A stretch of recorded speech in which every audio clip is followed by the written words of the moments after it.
Well, it's been an eventful time in markets recently. Chaos on global markets. Continuing turmoil in the financial markets. Heightened concerns of a recession U.S. and a stocks global... are tumbling. President Trump's tariffs sparked an exceptionally brutal day on Wall Street. Of Donald Trump's wide-ranging tariffs. And if you have been following all this media sensationalism, you'd know that pension pots are tanking, everyone's investments are destroyed, and frankly, any dreams of retirement are cancelled. But are they really? I've helped people navigate countless market crashes and corrections, so I know how easy it is to panic. But before you cash in your pension and start panic growing potatoes in the garden, let's step away from the headlines and look at the numbers and what's happening in a more pragmatic way. In this video, I'll break down what's actually happening in the stock market, what it means for you as an investor, especially for retirees and those approaching retirement, and what action you need to take now in light of all of this. So, briefly, what's happened? On the 2nd of April, or Liberation Day, as apparently we're calling it, the President of the United States of America, Donald Trump, announced a new 10% tariff on all countries that would take effect on the 5th of April, as well as individualized reciprocal higher tariffs on the countries with which the United States has the largest trade deficits. These tariffs would take effect from the 9th of April. Why? Well, he feels that the US has been getting a raw deal on global trade, and these moves are necessary in order to ensure a fairer playing field and protect American workers. I don't want to get bogged down in what tariffs are and how they're worked out. This is the formula, if you're interested. But what I am interested in is how the US stock market responded. The S&P 500, the index of the 500 largest companies in the US, fell from 5,670 points on the 2nd of April to 4,982 points by the 8th of April, a fall of around 12% in a week or so, a significant negative reaction. But the story actually goes back a bit further than this, as this index had already started to fall from its peak back on the 19th of February of 6,144 points. So by the time April 2nd came, it was already down nearly 8% in anticipation of these events. All in all, from peak to trough, the S&P 500 was down from its February peak to its April bottom, a hefty 19%. Now, this is a significant drop, no doubt, but is it a market crash by definition? These headlines would certainly make you think so, wouldn't they? But the actual definition of a market crash is a sudden and significant drop in stock prices across a broad section of the market, usually defined as a decline of 20% or more in a short period, often a few days. So by definition, this wasn't actually a stock market crash, although it was pretty close. But as many of you will know, the story didn't end there. On the morning of April 9th, the head of FX at Deutsche Bank told investors, "We are witnessing a simultaneous collapse in the price of all US assets, including equities, the dollar, and the bond market." And it's this last point that's interesting, the bond market. Because when voters speak, politicians listen. But when bond markets speak, politicians act. The president might have been fine watching stock markets fall. In fact, on April 6th, he said his tariffs are already in effect and a beautiful thing to behold. But when bond markets wobbled, it posed him a new challenge. So much so came the next twist in the story, which was the walk back. On the afternoon of the same day as the Deutsche Bank head expressed his concern, President Trump announced a pause on his reciprocal tariffs above 10% for 90 days for all countries except China. China's minimum tariff was increased to 145%. And as I'm filming this video, a tit-for-tat trade war between the US and China is very much in full flow. So goodness knows the outcome of this. Here's what happened next. The president pausing tariffs for 90 days on trading partners. The Dow right now shooting up over 2,000 points. Look at that. The markets are up big time. Take a look at this. The Dow surging more than 3,000 points. Stocks surged within minutes of the announcement, with the S&P 500 rising 9.52% for its largest one-day gain since 2008. Now, by the time this video goes from me filming it here to you watching it, I'm sure there's been more to this story. And I'm not here to offer an opinion on what's going on or give you a blow-by-blow account. What I'm interested in is what it all means for us investors, in particular retirees and those approaching retirement, and whether any action needs to be taken as a result. What we do know is we are in a period of heightened volatility. Markets are moving up and down more erratically than usual, with some big swings in both directions. This causes uncertainty amongst investors and stress and worry. Emotions can run high, and it's only natural when you see your hard-earned portfolio travelling southwards for you to worry. I get it. I'm personally hugely invested in the markets, not to mention my clients who have put a lot of faith in my advice and guidance over the years. I don't enjoy seeing red on the graph either. But one crucial thing we have to remember in times like these is that market declines are a feature of investing, not a bug. We need some context here to zoom out and look at the bigger picture, not just the events of the last few weeks. The cold hard fact is that markets fall all the time.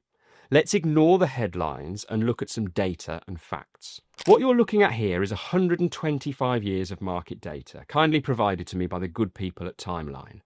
And when you zoom out this far, you get this very much needed context. You can see the bigger picture. We can see that a typically balanced portfolio of investments, a mix of stocks and bonds, has generally trended upwards for this entire period and delivered an average calendar year return of 10% a year.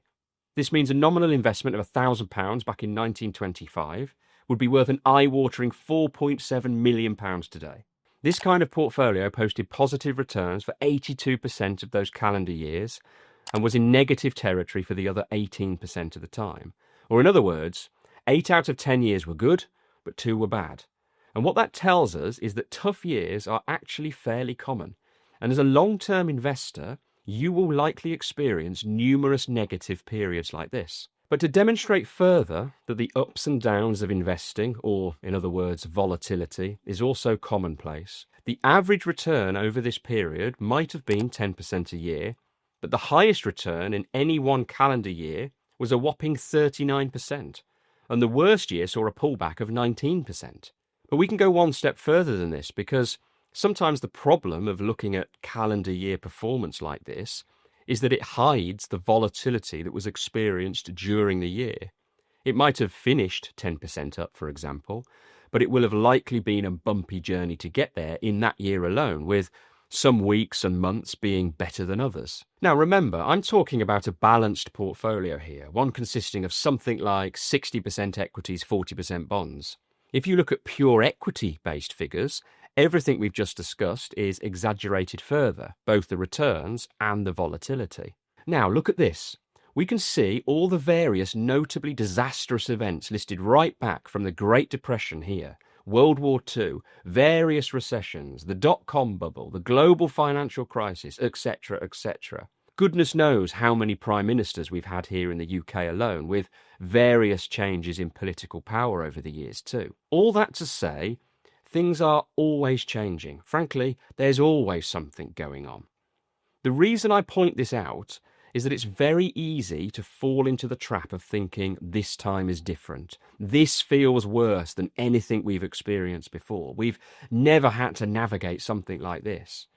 But we felt like that when the dot-com bubble burst. We felt like that on Black Wednesday. And we definitely felt like that when COVID took hold. Whereas we have to be careful to fall into the trap of this time is different thinking, there are a few key differences that I've noticed with notable market events like this in the modern world.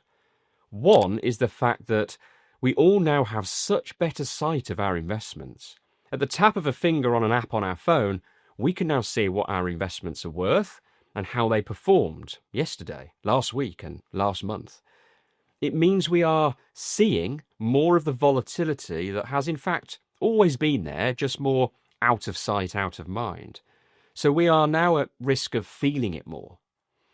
The other notable difference is the toxic nature of our media, hell-bent on getting your clicks to read nonsense articles about the end of the world because they know it gets eyeballs for their advertisers, and that's all they care about. The Telegraph here talking about how the FTSE plunges on a day when it fell around 1%, fairly normal market behaviour, never ran an article when 7 days later the very same index was up 6.5%. Where were the "market is soaring" headlines? Always remember, mainstream media is not your friend. The relentless nature of social media too is all relatively new. All this to say, it's easy to see why panic can set in and investors can make mistakes as a result.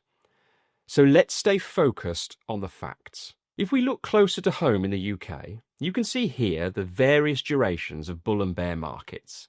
A bull market is simply when share prices are rising, and a bear market is when they are trending down.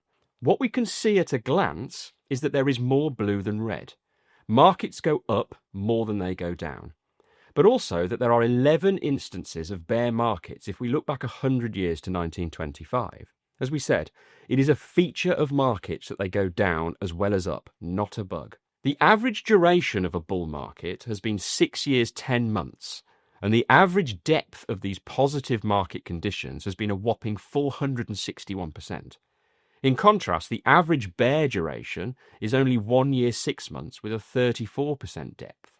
This histogram is looking at global equities, and it shows that the largest amounts of years in this dataset produce returns of between 10 and 20%. But there are 2 years, 2008 and 1990, where global equities fell more than 30%, and one bumper year back in 1975 when they soared 50% in one single year. Now, I don't want to bamboozle you with stats here, which is really easy to do at times like these, but I guess what I'm trying to say is that markets deliver more than they don't, but the price you pay for that growth is volatility, and we have to accept this. In recent times, markets have been kind, so it's easy to get complacent or to forget that they don't always deliver, and these recent wobbles have been a timely reminder of this. It's okay to be worried. It's a natural human reaction. Like I said earlier, I've not just got many, many millions invested for my clients. My family's investments are invested like yours too, and I've suffered in the last month just the same. Just remember, market declines like this are temporary. It's times like these where it is sensible to revisit your basic financial building blocks. Make sure your emergency fund of cash is in place, 3 to 6 months of expenditure. Maybe more if you're retired. Make sure all expensive debt is gone, and at most all you're carrying is an affordable mortgage. And crucially, make sure you've got a globally diversified portfolio that matches your tolerance for risk and long-term objectives. If all of this is in place, it's time to sit on your hands and ride this out. And one of the best ways to ensure you keep a cool head during crashes and crazy political changes is to have a really good grasp on your numbers and understand how they fit into your overall retirement goals. And if you want clarity on these 2 points, you can download our free retirement checklist in the description. The last thing you want to do now is start selling everything down to cash through fear of losing more. Remember, we cannot time the market. Markets can shoot up as quickly as they went down, and if you miss the best days in the market, it can have a huge impact on your overall results. The only way to be sure you don't miss out is to stay invested. And if you're still regularly investing, there's no need to stop. If anything, the market is cheaper than before. And if you were happy investing back in February, you should be ecstatic about investing now everything's on sale. As Warren Buffett's right-hand man, Charlie Munger, once said, the big money is not in the buying or the selling, but in the waiting.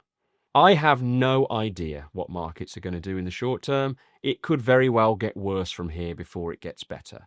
But put it this way, coming back to my own investing, my monthly direct debit still goes in. In fact, how markets are performing has nothing to do with when I invest. I invest every month. I buy when it's high, I buy when it's low, and everything in between. If all of this recent noise has made you second guess your retirement plans and whether you should rethink them, please watch this video next, where I will show you 8 signs you should retire earlier than you think. I think it'll be eye-opening. Thanks for watching, and be brave.